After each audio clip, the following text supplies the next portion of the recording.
So hello guys, welcome to my YouTube channel. Please kindly like, share and subscribe to my YouTube channel. Give me your thoughts on what do you think, what is the law, what idea do you have. Just give me your opinions in the comment section. Please kindly like, share and subscribe to my YouTube channel. I remain your legal attorney. So we'll be talking about prenuptial agreement part 3, and this will be the last part. Now, I'm going to talk about the legal consideration, what the law considers while looking at a prenuptial agreement that has been drafted and agreed by both parties. First of all, the law, the court will consider what are the laws, what are the applicable laws governing these agreements. These agreements drafted, is it abiding with the rules and regulations? Is it abiding with law? Is it within the purview of the law, or it is outside the purview of the law? Now, the law is going to consider whether the agreement is actually in line with the law, or if it is against the law. Is it repugnant to natural justice? Is the agreement unfair to any of the parties? These are the things the law is going to consider. That is why I always advise attorneys and lawyers that whenever you are trying to draft an agreement for clients, you should always do so within the bounds of the law. It is actually the duty of a lawyer. So you don't do anything that is illegal. Now, secondly, what the law considers, whether there was full disclosure of these terms. Are both parties aware of these terms in the agreement, or probably there was no disclosure of these terms, or maybe a party was coerced or forced into signing the agreement? The law is going to consider that. The next point is voluntary agreement, which I have just mentioned a few seconds ago. Voluntary agreements, both parties have to show that they actually signed this agreement without force, without duress, without coercion, without being deceived. They agreed personally to sign this agreement, and it is binding on both parties. The next thing the law is going to consider is whether the agreement is fair. Is the agreement fair to the man? Is the agreement fair to the woman? Is it fair to both parties? So this is what they're actually going to consider. Another thing the law is going to consider as well, whether both parties were represented by a legal attorney independently or individually, or is it one lawyer or one attorney that represented both parties? If it is one lawyer or one attorney that represents both parties, the interest of one party might be higher compared to the other partner, because definitely maybe that lawyer is hired by either maybe one of the spouse, either the male or the female, the man or the woman. You understand? So the law is going to check, is a legal attorney representing different parties, like there are two attorneys who came and agreed on getting these agreements done.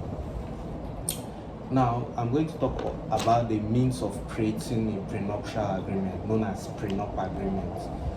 So I always tell people, before creating a prenuptial agreement, always consult an attorney, a lawyer, a solicitor or a barrister. In your location, it is very important. Another thing, there has to be full disclosure. When you are creating a prenup agreement, both parties have to come out plainly and cleanly. They have to state everything that they have. So there has to be full disclosure. There has to be negotiation by both parties. Tomorrow the man can say, okay, when we are having a divorce, the sharing ratio has to be 90 to 10.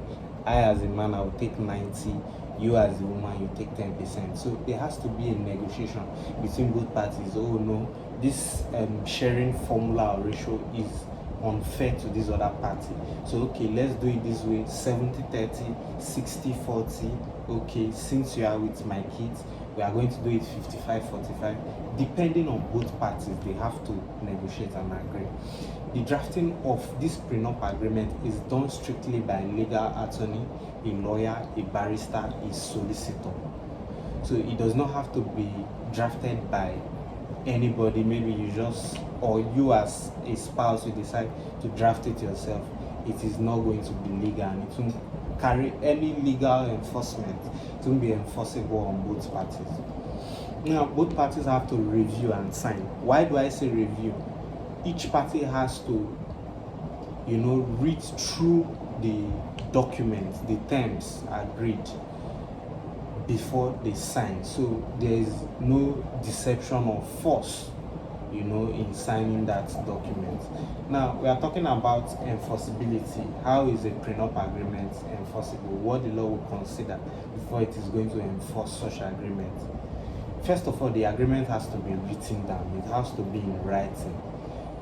Oral agreements for prenup, it is not enforceable. Why? Because these things are just things you said with your mouth, except maybe it is recorded. When it is recorded, yes, it can be transcribed to a written form.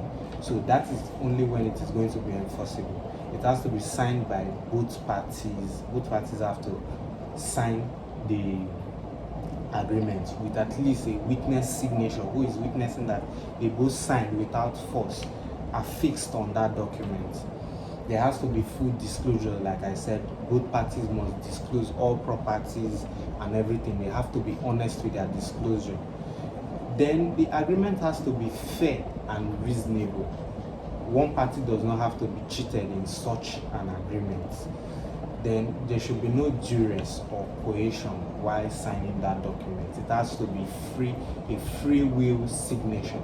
You have to agree to such agreements before you sign such agreements. Where a party is forced into signing a document that they never wanted to sign, or they didn't want to sign but they were forced, maybe threat to life was applied, maybe the other party has carried guns, or maybe use any means of force, the court or the law is not going to grant such agreement because the other party was forced into signing the agreement.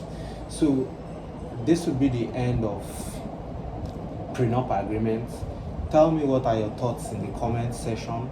Kindly like, share, comment, subscribe. Invite friends to actually follow me up, to subscribe. I will be doing more of legal advices. You can also send me a direct message on my mail for any legal advice. Consultations are not free. All right, thank you. Have a good day.